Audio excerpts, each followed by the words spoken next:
morning and welcome once again to our thought for the day. I want to read to you that verse again from Daniel chapter 6 and verse 16.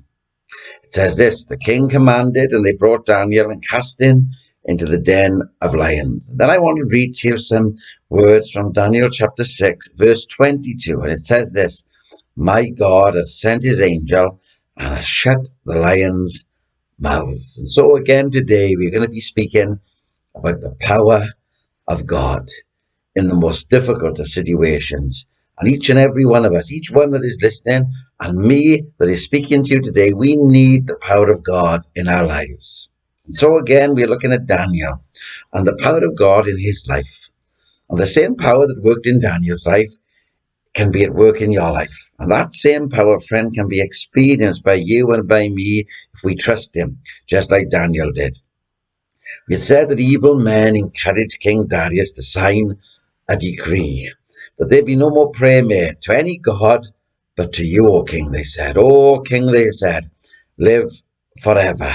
If any person disobeys, they shall be cast into the den of lions. And the king, filled with pride, established the decree. Oh, no one else is going to be able to pray to anyone but to me. Filled with pride, he signs the decree, and he signs the writing according to the laws of the Medes and the Persians, which could not be altered and could not be changed. But can I tell you something this morning that is incredible?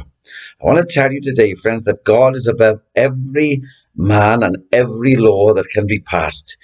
And the only law that cannot be changed and the only law that cannot be broken is the law of God. You see, Daniel had a habit. Being told not to pray for 30 days was unthinkable to Daniel. How could he not pray? How could he not speak to the one that he loved so much?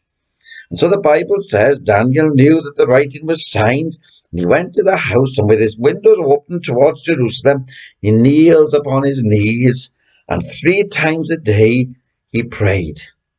And he gave thanks before his God, just as he did aforetime. This wasn't something new. This is what he always did. 30 days without prayer was unthinkable. You see, that meant 90 times of prayer to be missed, because Daniel prayed 3 times a day. There may be someone listening this morning, and you say, well, I have a sinful habit that I can't break and I can't give up. I want to tell you that God has the power to break those habits for you.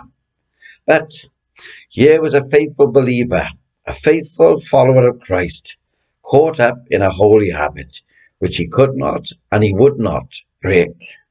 You see, the habit of prayer and of worship and of getting alone with God, he would not miss. God help each one of us to catch this habit that we must come and speak with Christ each and every day.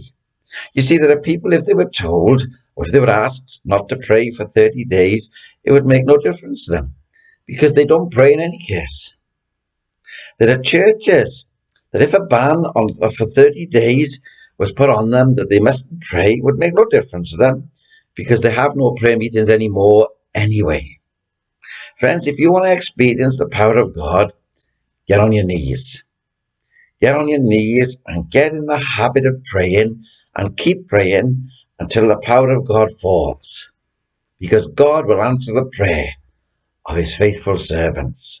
Let's continue again tomorrow morning and see again how the power of God moves in Daniel's experience and how God brings him through victoriously. And what he did for Daniel, he will do for you.